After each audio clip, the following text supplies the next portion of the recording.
What's up, guys, and welcome to my own take on the T8 closed network test registration, or my own take on the CNT that's going to come up on the 21st and 28th of July. So I have this page right here. It's in English. It's the Japanese version. It's in English. The three are just Japanese and Chinese. Ignore those. And you've probably seen this before from other content creators, but it's about the CNT. It will be conducted using obviously the beta version of the game. It allows players to experience the new aggressive battle system, which represents the battle concept of Tekken 8. And there's a limited number of users. I've heard that many content creators think that it's 63,000 or 100,000. It could be any. But since the company has launched a new trailer for the CNT, it turns out that and they encourage players to sign up, like on their website, depending on from where you're from. It's by the time you're already registered, there's a chance that everyone's already got a VIP code via email address. And as they say right here, if they surpass the cap which they normally intended to, i.e. the maximum number of applicants, they say, then a lottery will be held in their regard by picking people randomly, basically. So it's not gambling, which is beneficial for those who condemn or see the lottery as a forbidden thing. So after the test, obviously these two, don't worry about it. Trailer, you all watched it, don't worry about it. Apply here. All the applicants are already chosen right away, so they're just gonna decide on it like during the next 2 weeks, more than 2 weeks, 2 weeks plus, who knows. And here are the rules, in my opinion. Rank match up to 10 ranks. So 10 ranks is fair enough for a beta. You don't want to have too many, you don't want to have too little. Have people grind for something in them, something to be pleased of. And playable characters, 16 characters, don't worry about it. You've already heard of it before. Stages, don't worry about it. You've heard of it before. Battle system changes. I don't know what these new features are. I never played the alpha. I think it's only some lucky popular content creators like this guy up here on the screen, which I know about. He's played the alpha and heat smash command. Sorry about the GUI right here. The heat smash command standardized for all playable characters. It was usually the R1 button, so don't worry about that. It might change later on, who knows? But in my opinion, it should be customizable, like in T7. Conditions for participation. I am on Steam, i.e. PC, so I'm going to be playing on the week 2. Week 1 are for PS5 players only. 21st of July to 24th of July, which is, if I pull out my calendar, it's around Monday. Or not on Monday, but on Friday. Basically in 2 weeks' time, the PS5 players will get their first look at Tekken 8. Which is, obviously, they should be excited. And then for me, I have to wait 2 more weeks plus to get access to play. I'll just wait patiently. And winners are just completely random. I don't know whether I get an actual code from the game or if I input it on Steam, who knows, to download the thing. And anyway, we have the condition of participation, at least 15 years old. I'm over that, thank God. A broadband, like that. The minimum specifications. Now, this is the most important thing.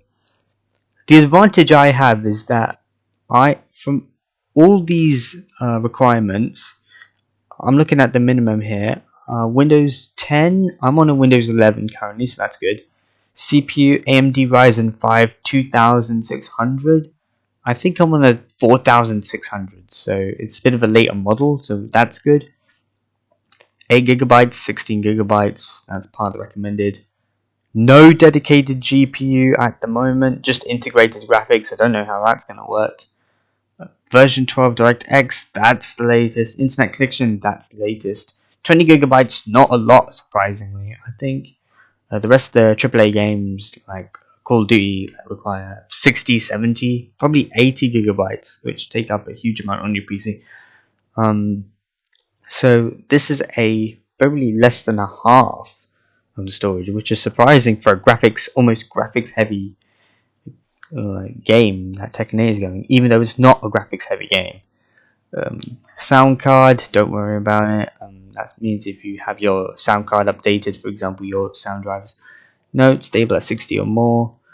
In T7, when I tested it out, I did put the graphics on medium / low, a bit something in the middle, and I was getting around 60. So with the anti-aliasing, which makes the details stand out a lot more, so that's set to low, not off.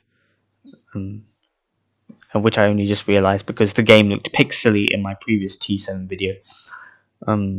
Period of registration, no, that's all gone. Confirmation of participation.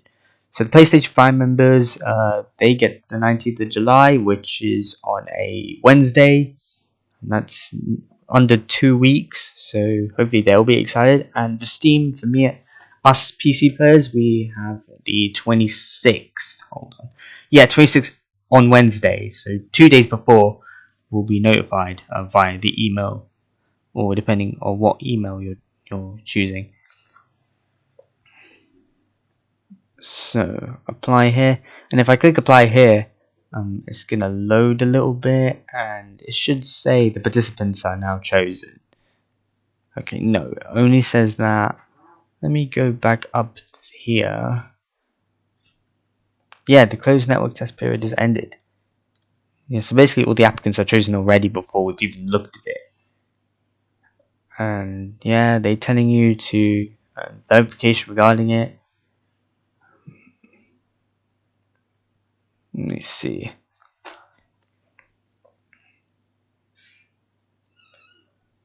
Yeah, now this is a problem. Let me see where I'm most interested in.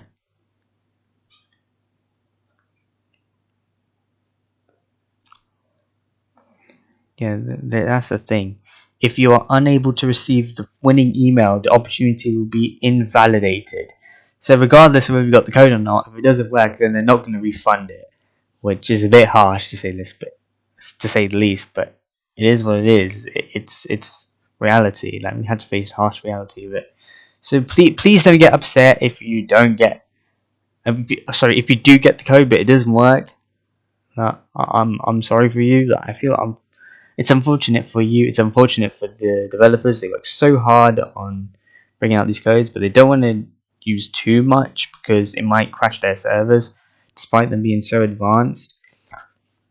So if we go back up here, before I mentioned the minimum specs, the disadvantage I have with this specific table is that I don't have a dedicated GPU, and so that will affect my performance a lot. I do have integrated graphics. So I think the difference between dedicated and integrated graphics is that integrated graphics is like a station compared to the CPU. The CPU does every single instruction, and the GPU, the integrated graphics, deals with the detail of the game you're playing, i.e. Tekken 8, which we're going to play in a few weeks. But however, on a dedicated GPU, it's like its own separate entity. Like, it's not bound to any limit. And it can just run it with its own cores. It can heat up and cool down by itself. Obviously, it still does. It still links with the CPU, but a GPU can help. Rise. A later GPU can help rise their FPS to a stable 60 every single time you load into a match. So NVIDIA GeForce RTX 2060. I think Main Man said in this video that he has a 2070 Super or 2080 Super. I'm on a 2070 Super, which I also use to stream, right? So I'm a little bit like, that's why I'm playing on PlayStation 5, just so I don't get any problems. Super. That's. I think he reached the recommended, so he should not have any problems recording it.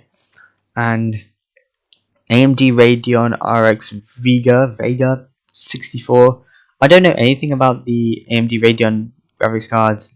I only know the GeForce RTX because they're modeled in easy way. They're easy to understand because of the model number. RTX, GTX is the earliest, RTX is the newest. For example, RT stands for ray tracing, so it gives that extra detail. So I think that concludes my overall thoughts. In conclusion, I don't know if it's going to work on my PC because, like I said before, no graphics card, dedicated graphics card, if you keep in mind. But I do have enough memory within the integrated graphics card, so I should run it perfectly well without having any issues if I stream or record it, although streaming may raise concerns. But anyway, thanks for watching this video.